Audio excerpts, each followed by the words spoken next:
Welcome back to the show. I'm joined now by a good friend of mine who's been here before, has a couple of projects out we're going to be talking about, but I'll just introduce him as Jude Abaga because he goes by a different name now. Yes, the guy. And I want you to please, I think it's just right that when the guest comes here, you address them. Yeah, I mean, you address all your guests by So you're starting the show by shading me. Just my name, please. Please welcome the guy. Lovely. On the That's show. all I want. Well, I changed my name to get a clip of you, to get a clip of you calling me the guy. What informed that?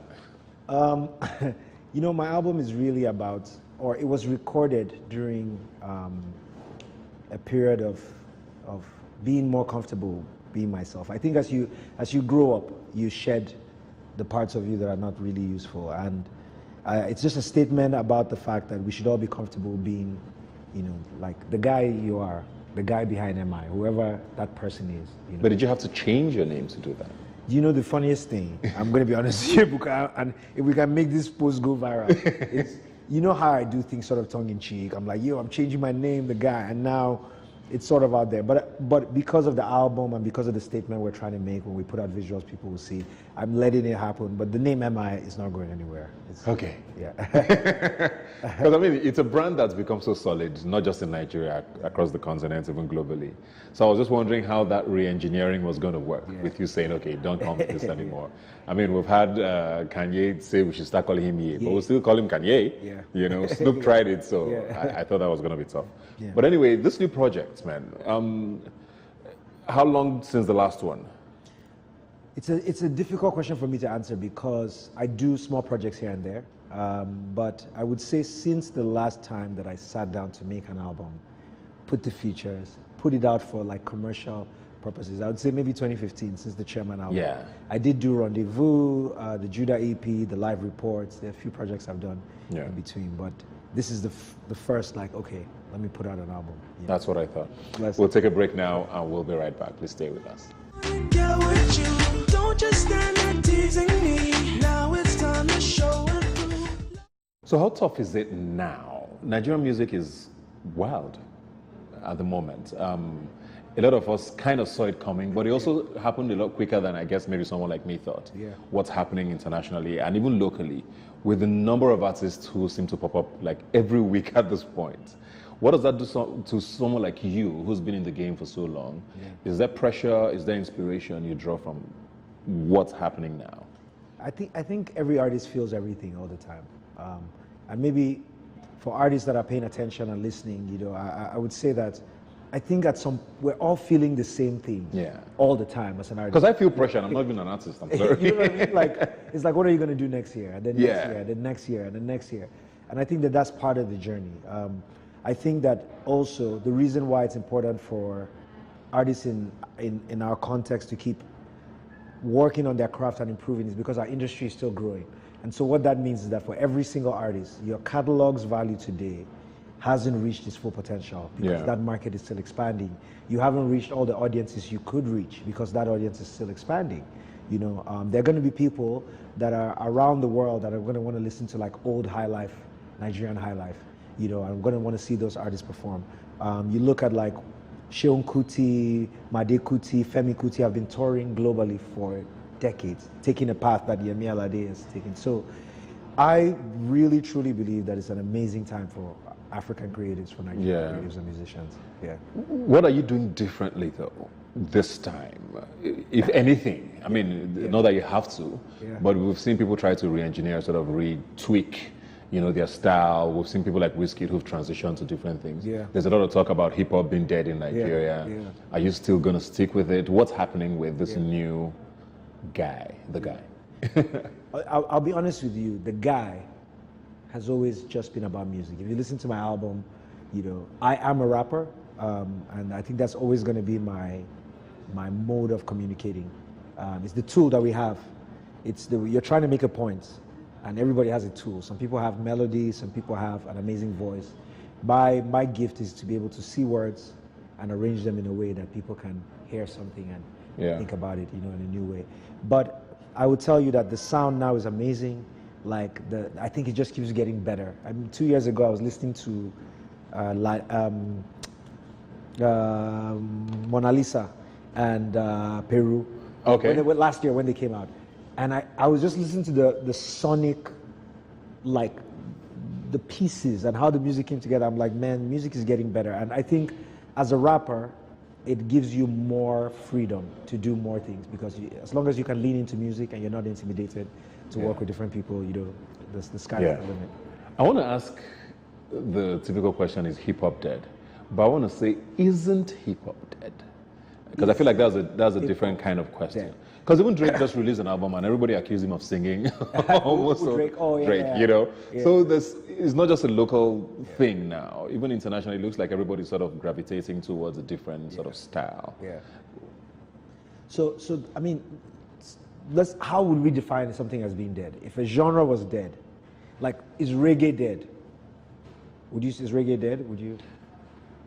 Not dead. Okay, so by that regard, we can clearly say hip hop is clearly not dead.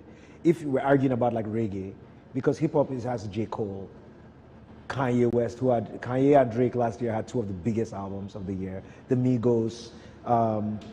You can spread out, you can just zone in on even just a type of hip hop. If you just say, I just want to hear like people that just rap, or rap in a 90s style, or rap with a certain sound, you can find great artists making music today. Yeah. I think what's happening is that the pop sound and the spine of what's driving music was hip hop for such a long time. And as it sort of like morphs, I think that there's a moment where it's starting to be like this new amalgamation of different sounds. And while we're in that period, a lot of people are feeling the pressure on hip hop. But I think what about in Nigeria? Nas put out hip hop. I mean, but look at like, how do we say dead? Is Show Them Camp, Ladipo, Files the Bad Guy. Like, it seems like you go look at the charts, you look at like who's touring, you look at the big artists, people that are getting endorsements. Hip hop is alive. You know, I don't think it's ever been the mainstream music in Nigeria. I think that's at some moments the fire was brighter. You know, I think early Chalk Boy era, it just seemed like, oh, there's so many, so many rappers. Yeah. But I think it's sort of been and stayed steady. That's what it is. Yeah. I want to talk about social media MI, who seems to be quite controversial sometimes, more often than not, actually. Do you enjoy that? Is this something you intentionally just sort of put out once in a while? Because I've seen you go back and forth quite a bit on social media. Yeah. Do you do it for fun? Do things actually get to you? So let me start from the last part of the question. Do things get to me? I don't think maybe in the way that people would think. Like, I don't care about people talking about me. That doesn't, like, making fun of me or whatever. That doesn't bother me. Sometimes you'll genuinely make a mistake which sparked the moment, and that, I think back to one time that I had made a joke, and the joke was broadcast later, and so that the fact that I know that somebody could have been offended, but I think with social media you have to realize that, that's what social media is. Do you understand? It works because people feel free to express themselves. And what do you think people would say? People's minds, there's a lot of envy, there's a lot of jealousy, there's a lot of anger, there's a lot of frustration, there's a lot of trauma. You give them a place where they can say it smartly. You have to be aware of that. So I will say that I do take time away from social media as well. Outside, people pay attention to this, ladies and gentlemen. Outside of the fact that it can be toxic and bad for your mental health, social media itself takes up so much of our time in a day and affects our attention, our ability to focus on tasks. So this is a very important thing. If you are at work and you're trying to get better, you're studying for an exam or whatever, you have to understand that social media itself, it hijacks your dopamine processes in your brain and stops you from being able to pay attention properly. And so it's something you should manage with care, Yeah. The recross situation. News from the guy. Look. The guy came through, just... And dropped some gems. Wow, dropping gems, bro. The recross situation was quite interesting. You know the funny thing about it? I wasn't even on social media, so I don't even know... So how did you get roped into it? What was the sentiment? I think I tweeted, Yeah, there was this talk about, Rick Ross came, certain rappers were not highlighted, and it looked like he took offense to the fact that, or something along those lines, why weren't rappers on stage or something, or invited? Yeah. I don't know that you made the statement, but it looks like you kind of agreed with the sentiment. I tweeted about it. Yeah. So, okay, let me say my perspective, because this is a good question. So first of all, I got invited by an agency that I really, really respect. I really, really respect them. And I think I messaged them back and I said, hey, I wouldn't want to come for dinner, but if Rick Ross is in town, I would love to meet him personally, This is just my, somebody asked me to do something. I'm like, oh, no. Rick Ross is in town. Oh, he should want to meet MI. He's like, this is the guy here. Do you know what I mean? You guys should have dinner. You know what I mean? He should be dope. Like, if I go to Miami, and I know someone that knows him, let me go to his house and hang out. The event happened. Then I find out that there are no rappers. I think that's what sparked it. There are no rappers on the lineup, right? And so it goes into a craze. People are talking about it.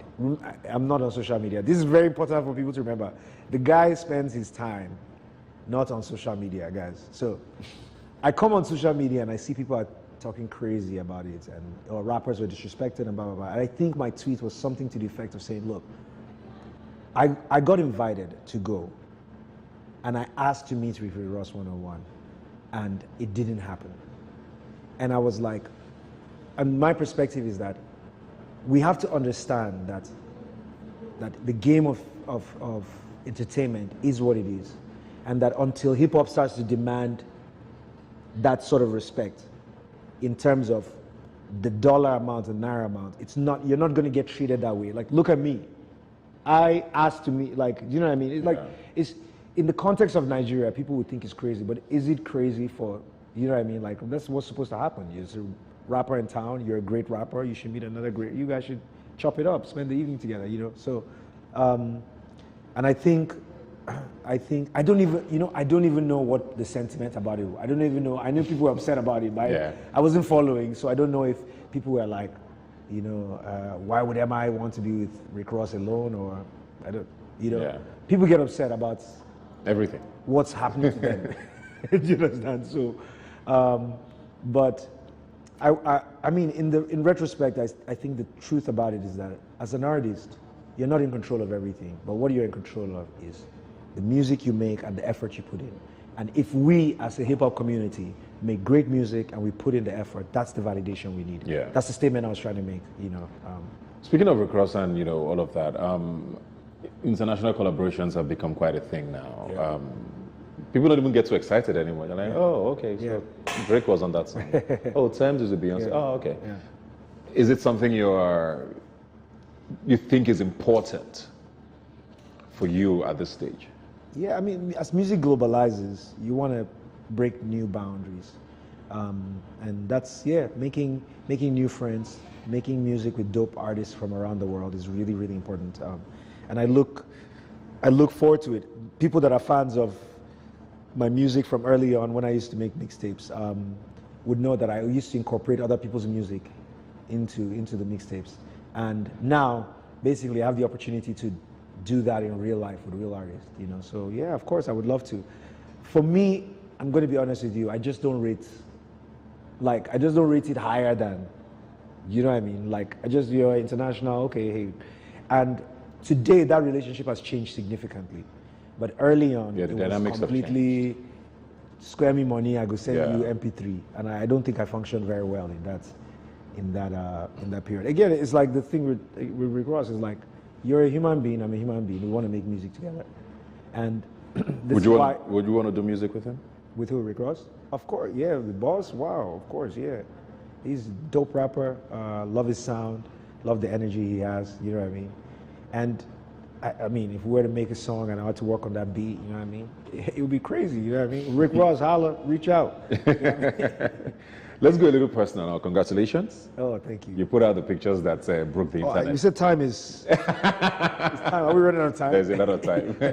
You put out these pictures that broke the internet. You're engaged. Quite interesting. I didn't know I would see the day, personally.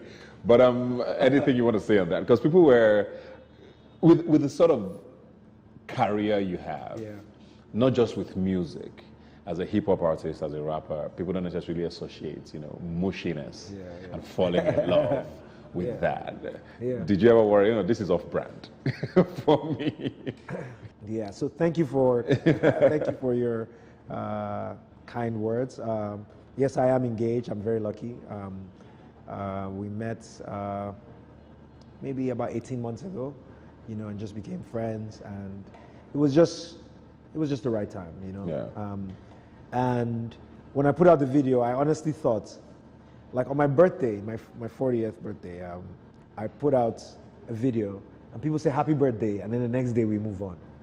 Do you know what I mean? So, So you thought that was what was going to in happen? my head, I'm like, nobody cares. Like I don't really put out my personal life to people. Nobody really cares. I'm like, hey, you know what? I'm just gonna put out the video. People are gonna say congratulations in the comments. Tomorrow morning we keep it moving. Then it was just, man. I had conversations with my label. I had conversations with there was so many implications of that one movie. Yep. And I think before that there had been a couple articles about her, and I think I wanted to put out the videos just so that people would hear from me first, as opposed to. Does it change the dynamics of how you work now, approach your career? Because, you tour, for example. People always wonder, when you're out there on the road for so long, does it change the dynamic for you on how you approach your career going forward? Good or bad? Yeah, I hope so in good ways. I hope that I'm able to be more choosy about the things I give my time to. Annie's very supportive, very, very supportive. Oh, she said Annie. She's like, we shot a video on Sunday, and she's just got back into town, and she was there at the video shoot, and she's very, very supportive. She rides hard for me. So, and then, you would be able to tell me better than I would, but I think you get into this relationship, and then you sort of figure it out as you go along. And so I'm open to that, because part of the important thing is that she's also accomplished so much and done so much with her own life, and I want to be able to support her, in whatever way. I know right now she's in between things, but from what I can see, the next thing she wants to do is really something really massive. And, I want to be able to hey, I got you. Yeah, I got you as well. Awesome stuff, man. Well done. Very quickly now before we go, just details on album, where to listen, where to find it, and all of that. So my album comes out on August 19th. It's called The Guy. I don't know if I should leak all my collabs. Drop it. Drop what you can. I have Nas on it. I have Wande Cole on it. Wait. I have. You have Nas. I have Nas on it. I have Wande Cole. I have Bado. I have Benson. I have Caveman. I got Fino, Duncan Mighty, Jags, Ice Prince, Toby Owo. It's an MI album, guys. How many songs are? I don't know what to say. You guys remember when MI used to put out albums? It's an MI album. I think I'm actually already sold. the guy's here. You know what I mean? And it's beautiful music. I'm really, really excited about it. I also share a lot about the platform I'm creating called Task. And when we started, we were doing a little bit of agency work, but right now, what I've decided, and with the board and the team, is that we're gonna use our platform to amplify other creatives. It's what I've always been doing my whole life. I didn't really talk about it, early on. I was just focused on my career. You're so annoying. But when you think of great A&Rs in the industry, you have to think of MI too, because for that arena, he's really a chairman. So if we're gonna, but Task, you guys should check out Task. If you're a young creative, you're out there, we're building a platform, an ecosystem where young creatives can have an easier life. We want you to get the resources, the information you need, because it's not easy to be a creative. We're talking about pressure even in this interview. So yeah, that's all my things I think I've spoken about. The Guy coming soon, Task, getting married January 2024. Don't mind him. Thanks a lot, everybody. Good luck with everything. Looking forward to the album. I'm actually looking forward to the album because we've missed you and we can't wait to hear what it sounds like now. And congratulations. Thank you, man. We'll take a break now and we'll be right back. Please stay with us. Don't just stand